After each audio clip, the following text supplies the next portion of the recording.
Bapak, Ibu, saudara-saudaraku dan anak-anak, salam jumpa kembali dalam kasih Kristus. Kita akan bersama-sama kembali merenungkan firman Tuhan yang diambil dari kitab Pengkhotbah pasal 3. Ayat 11a saja yang akan saya bacakan ya. Bagian yang lain Bapak Ibu sekalian dan saudara-saudaraku juga para anak boleh membacanya nanti. Kita akan berdoa terlebih dahulu sebelum kita bersama-sama merenungkan firman Tuhan. Mari kita berdoa.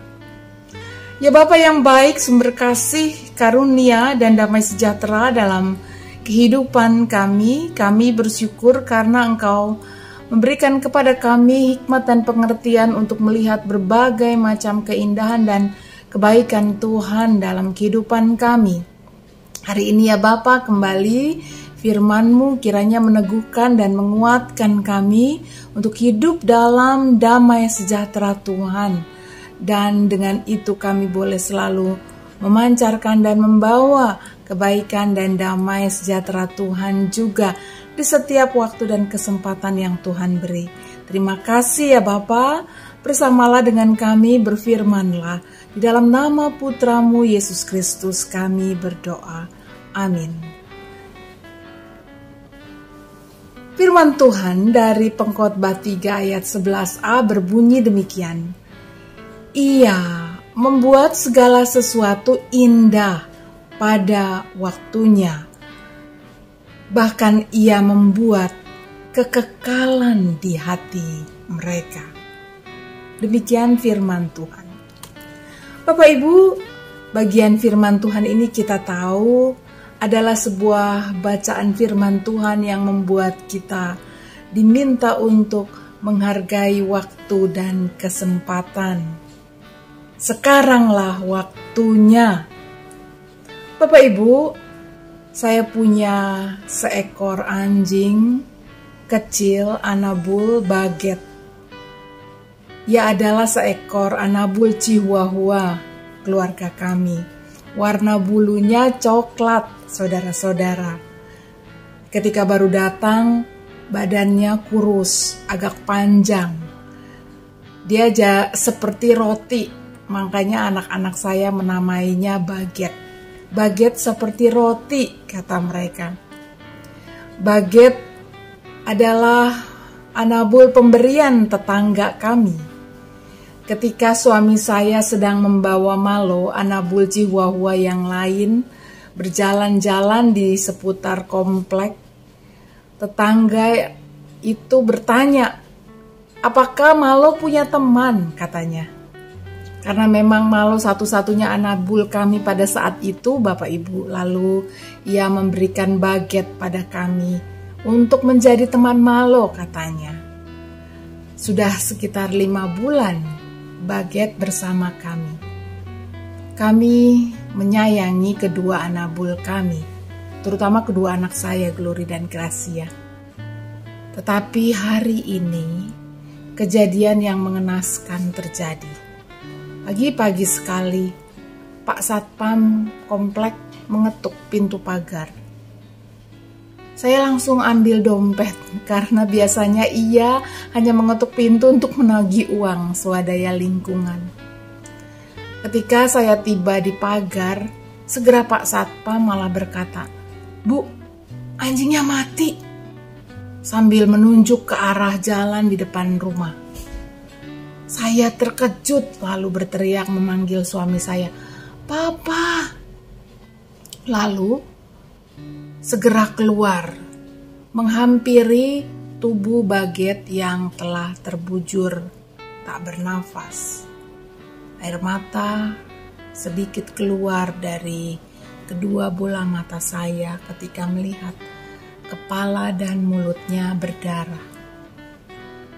Kasihan, dengan rasa sedih saya berkata, "Maaf ya." Cuma kata itu yang keluar dari mulut saya berkali-kali sambil mengangkat tubuh kecil mungilnya. Mengangkat menggunakan kain, memindahkannya ke dalam teras rumah. Biasanya dia memang suka menyelusup keluar ketika kami membuka pintu pagar.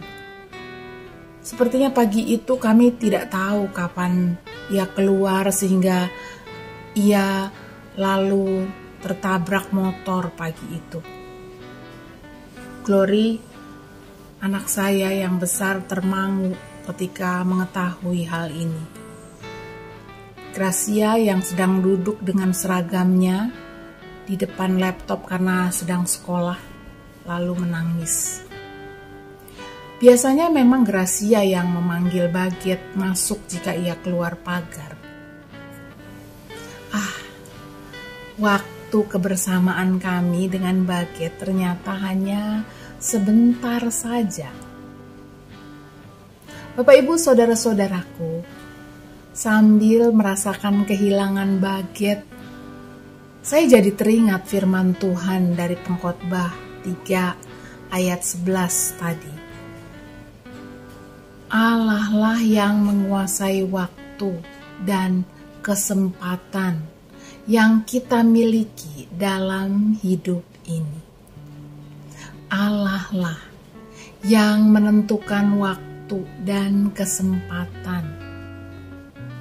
Jika bersama dengan Anabul kami Baget saja, waktu dan kesempatan itu begitu berharga sampai kami kehilangan.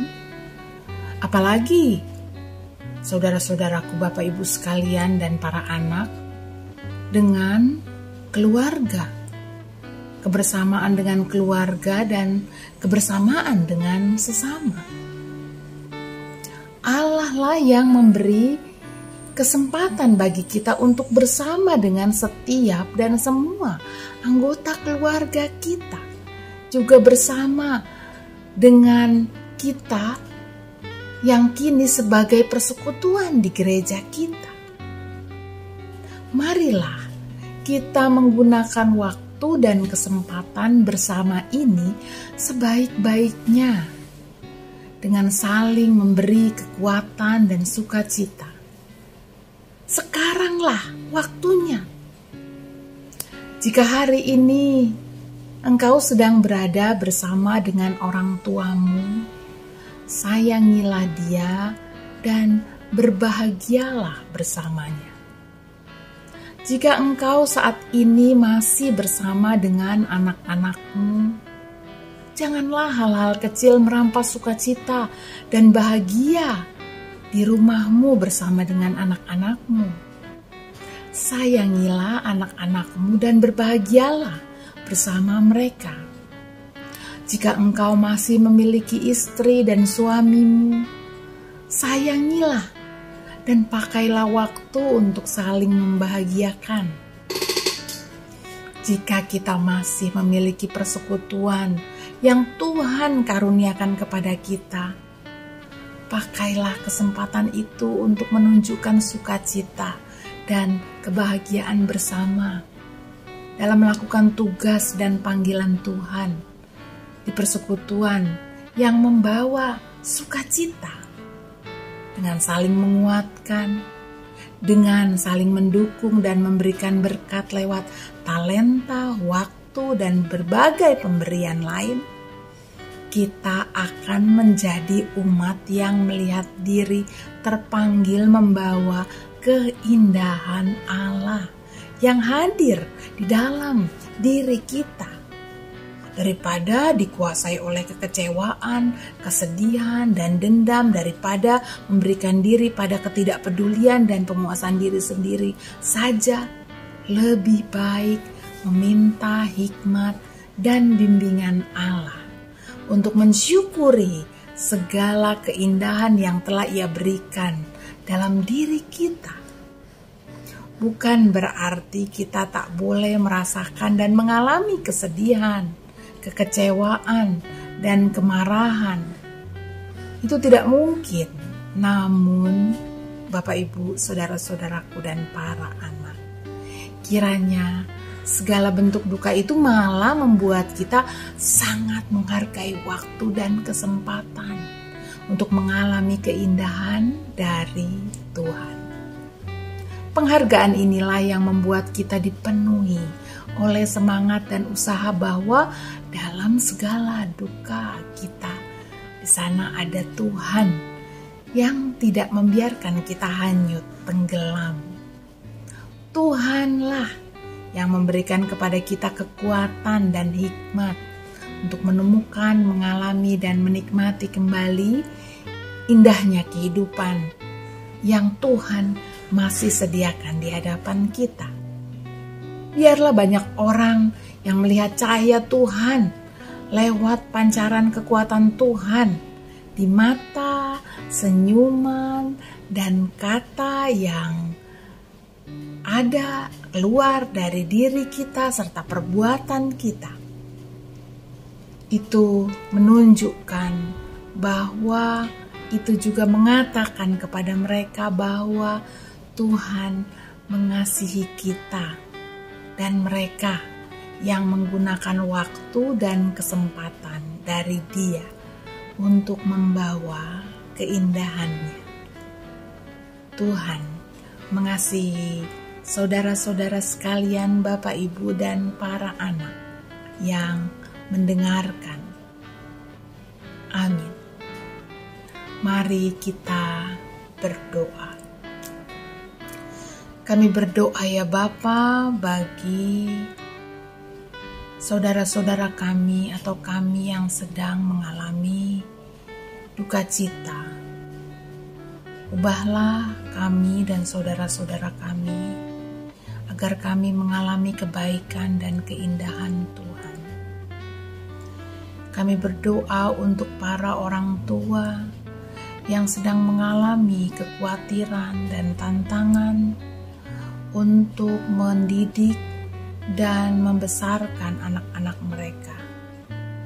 Tuhan, kasih-Mu yang besar kiranya menguatkan dan menggantikannya dengan hikmat dan pimpinan-Mu, sehingga anak-anak mereka terus dapat melihat cahaya kebenaran kasih Tuhan. Kami juga mau berdoa untuk para suami istri yang mengalami persoalan dan tantangan. Kami berdoa biarlah Tuhan sendiri yang menguatkan mereka, meneguhkan mereka untuk tetap berjalan di jalan Tuhan. Kami berdoa untuk orang tua yang sedang berjuang dalam kehidupan mereka di masa tua. Kiranya mereka tetap merasakan kekuatan Tuhan lewat berbagai macam cara. Lewat anak-anak, lewat orang-orang di sekitar. Kiranya Tuhan menolong.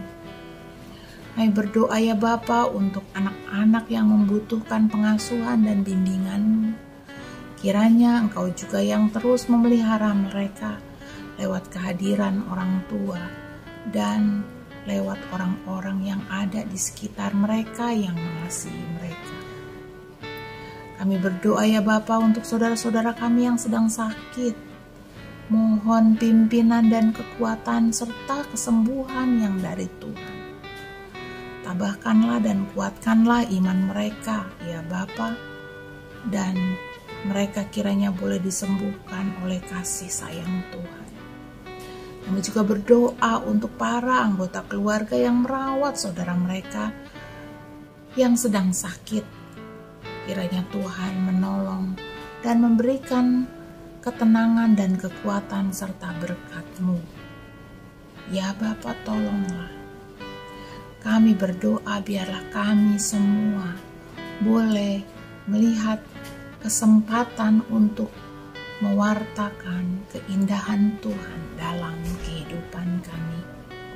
Di dalam nama Putra-Mu Yesus Kristus kami berdoa. Amin. Tuhan menolong Bapak Ibu, saudara-saudaraku semua.